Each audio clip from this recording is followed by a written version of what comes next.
We've all heard stories of lottery winners who are poor, then suddenly rich, and then poor again. They win millions, yet are soon back where they started. Or stories of professional athletes who at the age of 24 are earning millions, but are sleeping under a bridge 10 years later. I remember a story of a young basketball player who a year ago had millions. Today, at just 29, he claims his friends, attorney, and accountant took his money and he was forced to work at a car wash for minimum wage. He was fired from the car wash because he refused to take off his championship ring as he was wiping off the cars. His story made national news and he is appealing his termination, claiming hardship and discrimination. He claims that the ring is all he has left, and if it was stripped away, he'll crumble.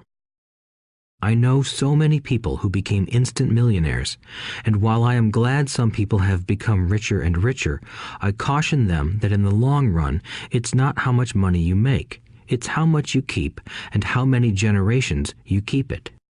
So when people ask, "Where do I get started?" or "Tell me how to get rich quick," they often are greatly disappointed with my answer. I simply say to them what my rich dad said to me when I was a little kid. If you want to be rich, you need to be financially literate. That idea was drummed into my head every time we were together. As I said, my educated dad stressed the importance of reading books, while my rich dad stressed the need to master financial literacy. If you are going to build the Empire State Building, the first thing you need to do is dig a deep hole and pour a strong foundation. If you are going to build a home in the suburbs, all you need to do is pour a 6-inch slab of concrete. Most people, in their drive to get rich, are trying to build an Empire State Building on a 6-inch slab. Our school system, created in the agrarian age, still believes in homes with no foundation. Dirt floors are still the rage. So kids graduate from school with virtually no financial foundation.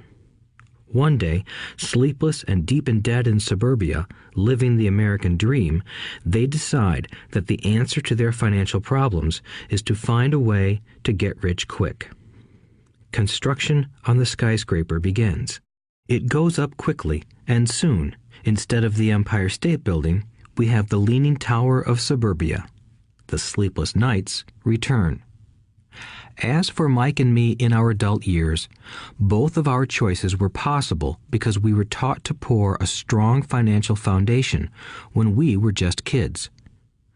Accounting is possibly the most confusing, boring subject in the world, but if you want to be rich long term, it could be the most important subject. For Rich Dad, the question was how to take a boring and confusing subject and teach it to kids. The answer he found was to make it simple by teaching it in pictures. My rich dad poured a strong financial foundation for Mike and me. Since we were just kids, he created a simple way to teach us.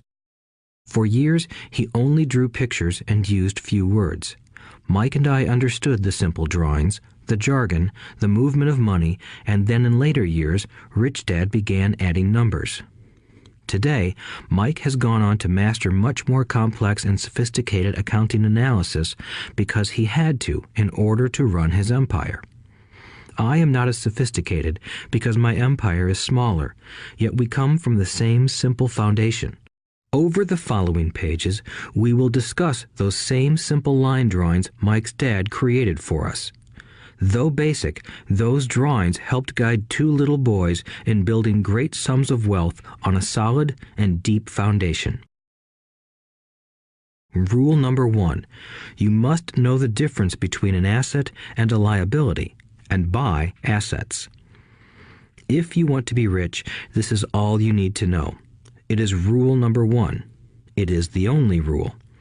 This may sound absurdly simple, but most people